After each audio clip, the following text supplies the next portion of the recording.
have spent my entire life either at the schoolhouse, on the way to the schoolhouse, or talking about what happens in the schoolhouse. Both my parents were educators. My maternal grandparents were educators. And for the past 40 years, I've done the same thing. And so needless to say, over those years, I've had a chance to look at education reform from a lot of perspectives. Some of those reforms have been good, some of them have been not so good. And we know why kids drop out. We know why kids don't learn. It's either poverty, low attendance, negative peer influences.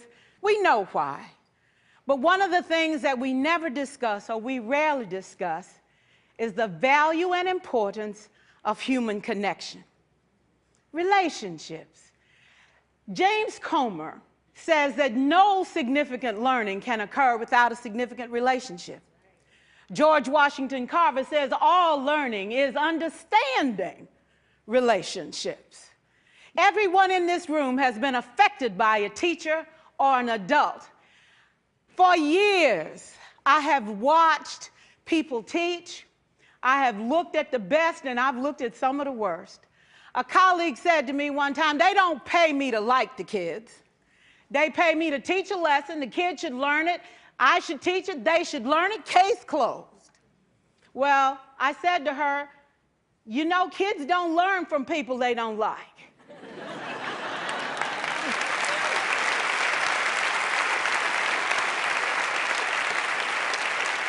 She said, that's just a bunch of hooey. And I said to her, well, your year is going to be long and arduous, dear. Needless to say, it was. Some people think that you can either have it in you to build a relationship or you don't. I think Stephen Covey had the right idea. He said you ought to just throw in a few simple things, like seeking first to understand as opposed to being understood. Simple things like apologizing. You ever thought about that? Tell a kid you're sorry, they're in shock. I taught a lesson once on ratios. I'm not real good with math, but I was working on it.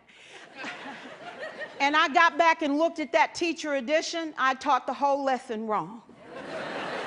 So I came back to class the next day and I said, look, guys, I need to apologize. I taught the whole lesson wrong. I'm so sorry. They said, that's okay, Miss Pierson. You were so excited. We just let you go.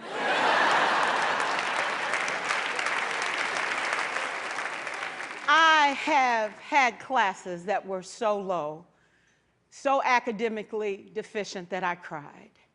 I wondered, how am I going to take this group in 9 months from where they are to where they need to be? And it was difficult. It was awfully hard. How do I raise the self-esteem of a child and his academic achievement at the same time?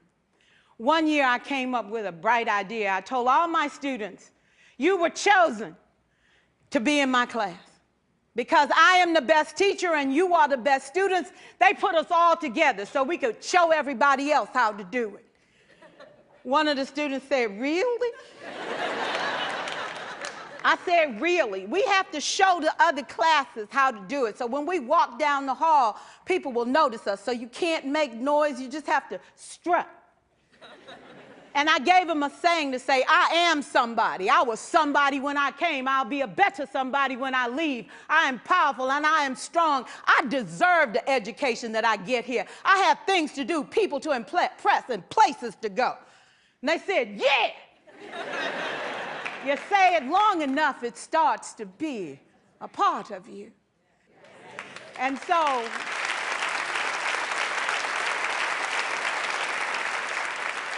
I gave a quiz, 20 questions. Student missed 18. I put a +2 on this paper and a big smiley face.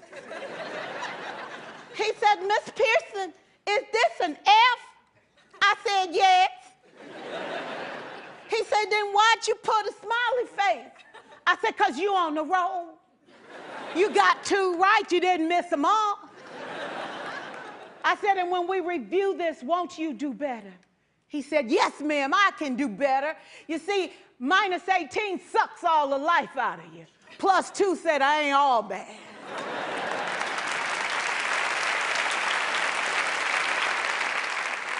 4 years, I watched my mother take the time at recess to review, go on home visits in the afternoon, buy combs and brushes and peanut butter and crackers to put in her desk drawer for kids that needed to eat, and a washcloth and some soap for the kids who didn't smell so good. See, it's hard to teach kids who stink. And kids can be cruel.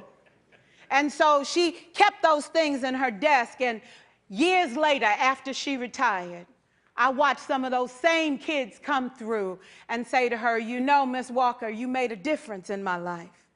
You made it work for me. You made me feel like I was somebody when I knew at the bottom I wasn't.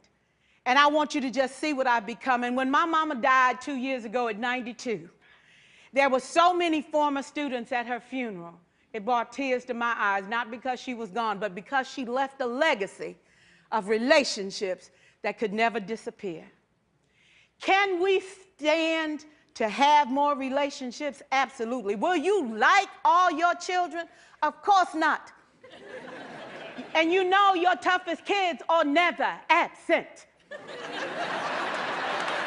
Never.